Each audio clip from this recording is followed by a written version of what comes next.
Arratsaldeon, hemen elkartu gea gaur, datorren igandean, Gabirian, ospatuko dugun 13. Errezi Zahar lehiaketa eta baserriko produktuen azoka egun berezi hori aurkezteko.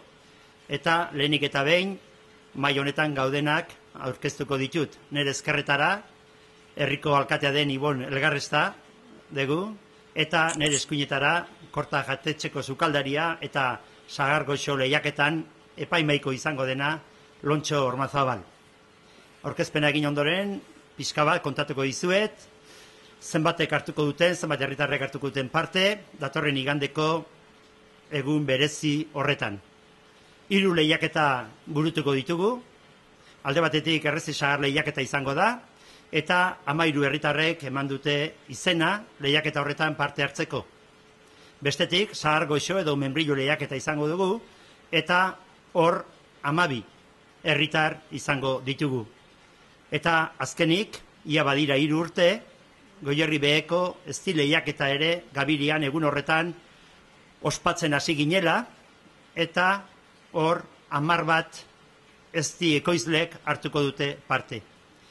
Baina lehiaketaz gain azokare izaten da, eta aurten azokan 17 lagunek hartuko dute parte, baina guztira egun berezi horretan, ekitaldi batean edo bestean parte hartuko duten herritarrak 23 izango dira.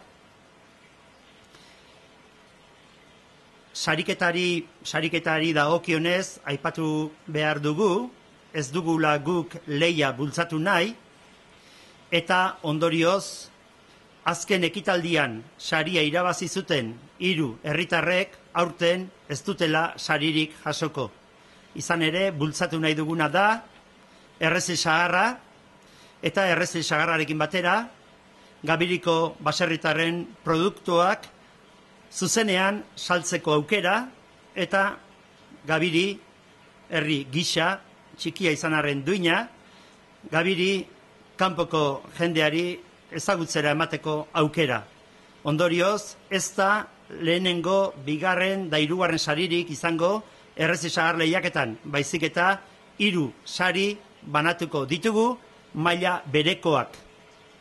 Ezti lehiaketari dagokionez, bai, ezti lehiaketan sari bat izango da, eta hor izan liteke azken ekitaldian irabazitakoa.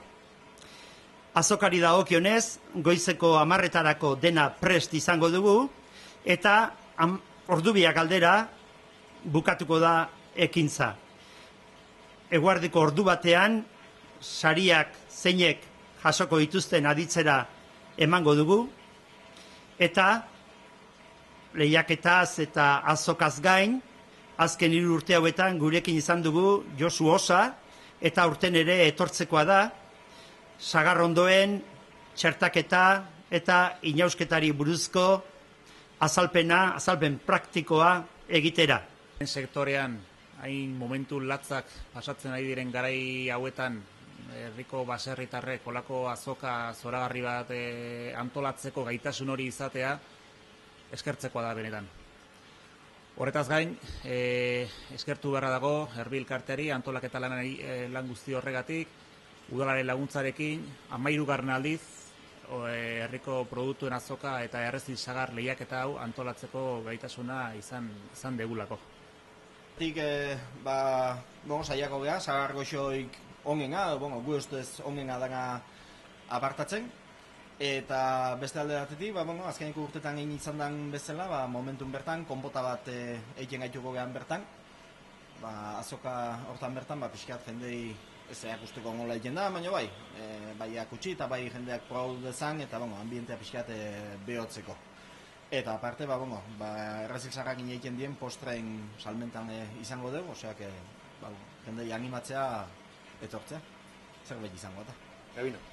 Bai, lehiaketaz eta azokaz gain, hasieratik gainera hasi ginen horrela eta aurrelare jarraitzeko asmoa dugunez, Sagar Goxo lehiaketara aurkezten diren guztiak banatu egingo ditugu, sariak banatu ondoren jakina, banatu egingo ditugu bertaratzen direnen artean, eta horretaz gain urtero jartzen dugu saskikada bat Errezi Zahar zozketarako.